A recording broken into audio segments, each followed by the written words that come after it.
Jeremy, how weird has this whole experience been? I mean, I'm sure you're happy to get another fight in, after what happened last time, but just having to run this whole thing back and talk about everything and post everything so close after what happened. What's this been like for you? It's fucking great, Come here to a great American state here in Boston. It's a little bit more rowdy, we're on my soil.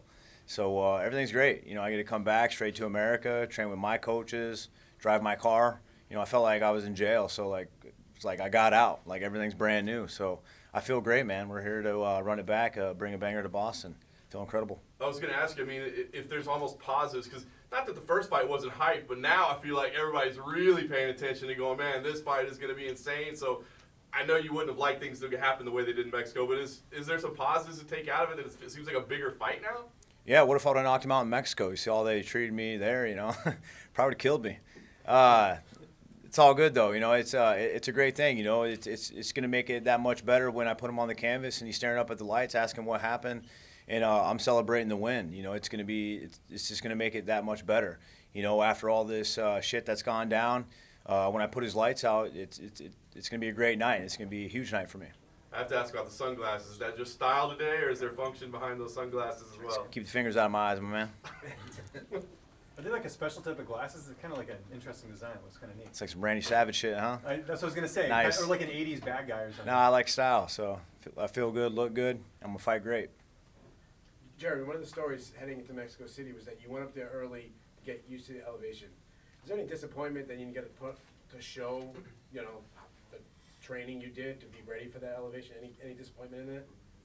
No, not at all, because we're going to run it right back. So it was a great experience. With the shit that went down, it doesn't take away from my experience in Zacatecas and the people that I met and the humble people in Mexico. I love it there. I'll definitely go back. I love that country. It's a beautiful country. I get it. You didn't get to see a fight. If I would have been on the audience and that shit would have happened, I would have been throwing beer too. So this time instead of that, I'm going to knock them out and then go drink a beer. So obviously, you're a professional. You have a set schedule where you want to peak and this and that. How have you had to change that, being that it's such a quick turnaround since your last fight? It ain't shit, man. I knocked out Doo Ho Choi. 2 days later they call me and I go knock out Emmett. So this is going to be a little bit more vicious. So I'm lighter. I'm healthy. I'm in shape. I love staying active. I think people forget about that. A lot of people duck and dodge me along the way, so it's hard for me to get fights. Fighting twice a year fucking sucks. I make enough money to provide for myself, but I'd love to fight 3-4 times a year. Personal goal of mine is knock out Yair. All come out great health. I'll look to be in that next in line for if Zombie or Ortega drops off. So you bet your ass I'll fight 1 or 2 more times by the end of the year if it's possible. You made your UFC debut in 2007. We've seen champions come and go, contenders come and go, and you're still here. I mean, what have you done differently from these other guys that's allowed you to fight at this level for so long? Allowed myself to just be humble and grow, realize that I'm not the best yet. When I first came in here, I was like a white belt. A lot of guys should have beat me, and I was knocking out black belts. That's just my heart, my grit, my mindset, my will to win. But what you don't see is my mind. I'm constantly looking for growth. I'm constantly trying to change, evolve. Look at my career. It was just hands, Then all of a sudden, I started throwing kicks. I got head kick knockouts, flying knee knockouts, left hook knockouts, elbow, ground and pound. Been in one of the bloodiest fights in UFC history. That's just a constant revolution of just constantly getting better, constantly grow and evolve. Charles Darwin said it best. It's not the strongest or the smartest person. It's the person willing to adapt to change. And I've been willing to adapt in this game, because if not, you see him drop off quick, If you're not trying to get better, you're not trying to grow, even as a journalist, if you're not trying to do your job or grow, be first, be the fucking baddest motherfucker out there, then you'll fall off quick. How much did you train with Tony Ferguson for this camp? I got a couple days in with him just recently, so yeah. How's that been? Because you trained with him the camp before for the first Yair fight. It's added. How has it sort of benefited your game training with him? It's great. He's got a lot of knowledge. He's king of footwork, king of elbow, spinning crazy shit. He's fast too, man. Tony's a great guy to train with. It's been a pleasure. And then what's one thing about Tony that maybe we don't get about him that you get to see? Some behind the scenes stuff like obviously very cerebral. What is there anything that comes to mind? He's a nice guy. You talk about evolution and growth, and obviously you've been doing this for a long time. What do you think is like the biggest change from the Jeremy Stephens from 2007 to Jeremy Stephens that's going to be fighting on Friday night? That was a long time ago, man. The biggest change is I've gotten a lot smarter.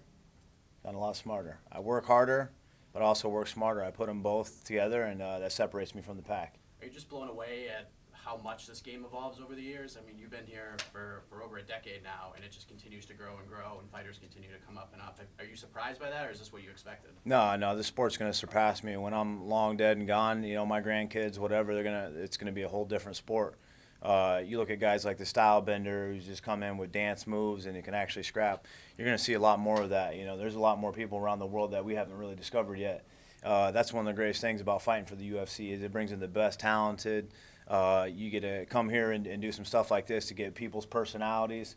So this is going to long surpass me, and that's why I joined the sport. I love it. I love the growth because this isn't a dead sport where it's this. And it's a clean sport now. It's not like all steroided out motherfuckers just stomping each other's heads in. You're really seeing some beautiful artwork here. We're artists. You talk about how you have to evolve or you kind of perish at this point. So with you, do you get motivation from other fighters? Like, are there fighters that fight on cards and you have to watch them fight because it rejuvenates you and motivates you even more? Yeah, it doesn't really give me motivation, but it's damn, say Stylebender. You're like, damn, that motherfucker can dance. He's got the flash. He's got it all. He's like the must-see TV. I'm a fan of the sport before I was ever even a fighter in the UFC. So I definitely watch the fights. I mean, shit, if there's a street fight out there right now, I'd probably sit back and sip a tea and watch it. I love fighting. What do you make of this BMF title coming up and the two fighters that fought in your old weight class? You got to get me in that motherfucker. That's for sure. Seriously, I'd go back up 55, 70. I trained with Masvidal, great guy. One of my good mentors, Josh Neer, he trains with Diaz. Seeing him come up, I thought we were going to fight at 55.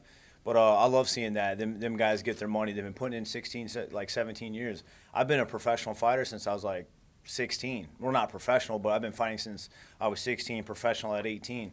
That's 17 years in the game. I'm up there with the best. I fought the best, fought nothing but killers, So, no one's ever taken the dog out of me. If you're gonna beat me, you're gonna be weaseling away, running for your fucking life and squeaking out decisions.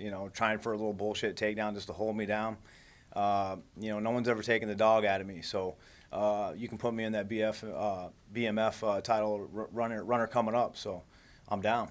Talk about being a fan of the sport. Obviously, you have a big title fight coming up here in December in your division between Max Holloway, Alex Volkanovski. Mm-hmm. What are your thoughts on that one? Who do you think takes it? I think after seeing Max treat Frankie the way he did, I'm thinking Max. I think Max has the experience, the range, the takedown defense, and Volkanovski, he's a midget. You spoke about your grandchildren. When the MMA historians write about you, what is your grandchildren going to read about you? Savage. There's gonna be a picture of me. Did you catch the CSAC weight cutting regulations that they put in yesterday? Did you see that about the? Oh, I guess you didn't. No, bro, I'm not big into the news. Yeah. Okay. Fake news. No.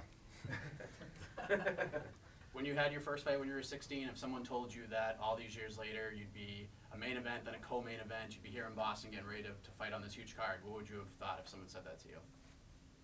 Stop fucking lying. No, that was long before I was in my first fight, probably second, third grade, bro. I moved around a lot of schools. Coming from where I come from to be here in Boston, to be co-maining, have main event fights, making money like I am, bro, I would have never dreamed of this. It wasn't until people really kind of instilled that belief, like my grandfather, who I grew up watching UFC with, and my uncle who put me into wrestling and baseball, like the coaches that I had that kind of instilled in beliefs. I didn't really have that at home. So to come here, be here in front of you guys and be talking about this is the only way I can kind of relate to people out there that are really trying to chase their dreams. Never give up. I say it all the time, never give up. Believe in yourself, and if not, find someone who does believe in you.